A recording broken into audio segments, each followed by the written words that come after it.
नमस्कार, मैं हूं आपके साथ अनंत त्यागी और शुरुआत इस वक्त की एक बेहद अहम और बड़ी खबर के साथ। पैरालंपिक में अवनी ने एक और कामयाबी हासिल की है। अवनी ने 50 मीटर राइफल शूटिंग में ब्रॉन्ज मेडल जीता।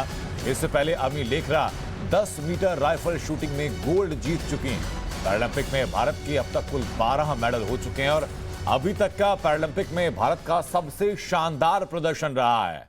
1968 में जब भारत ने पहली बार पैरालंपिक में भाग लिया था, 4 साल तक मेडल का इंतजार करना पड़ा और उसके बाद 72 से लेकर के अभी तक का सबसे शानदार प्रदर्शन रहा है भारतीय खिलाड़ियों का पैरालंपिक में। अभी तक का 10वां दिन है और 12 मेडल अब तक भारत के हो चुके हैं, जिसमें कि गोल्ड भी शामिल है। अवनी लेखरा ने 10 मीटर राइफल शूटिंग में गोल्ड हासिल किया था। वर्ल्ड रिकॉर्ड की बराबरी की थी अवनी ने और अब 50 मीटर में भी अवनी ने यह ब्रॉन्ज हासिल किया है।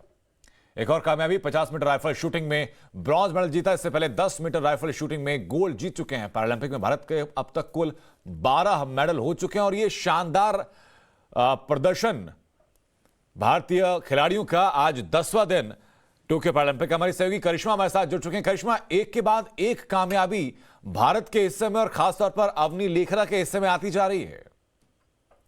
जी बिल्कुल, अवनी लेखरा तो कमाल कर रही हैं। पहले उन्होंने गोल्ड मेडल जीता 10 मीटर एयर राइफल में और उसके बाद अब उन्होंने ब्रॉन्ज मेडल जीता है 50 मीटर राइफल 3 पोजीशन में। तो कहीं ना कहीं ये बहुत एक अच्छी परफॉर्मेंस अवनी की रही है। 2 मेडल एक ही पैरालंपिक्स में जीतना एक बहुत बड़ी अचीवमेंट है और अब भारत के टोटल 12 मेडल हो चुके हैं, जो ये अब तक का सबसे बेहतरीन प्रदर्शन भारत का पैरालंपिक्स में रहा है। और अवनी शायद पहली ही खिलाड़ी होंगी भारत से जिन्होंने एक ही पैरालंपिक्स में 2 मेडल जीते हैं, एक गोल्ड और एक ब्रॉन्ज मेडल। तो कहीं ना कहीं ये बात करता है कि अवनी ने किस तरीके की तैयारी की थी ये पैरालंपिक गेम्स के लिए और वो किस सोच और किस दृढ़ निश्चय के साथ गई थी कि वो मेडल जीत कर ही आएंगी।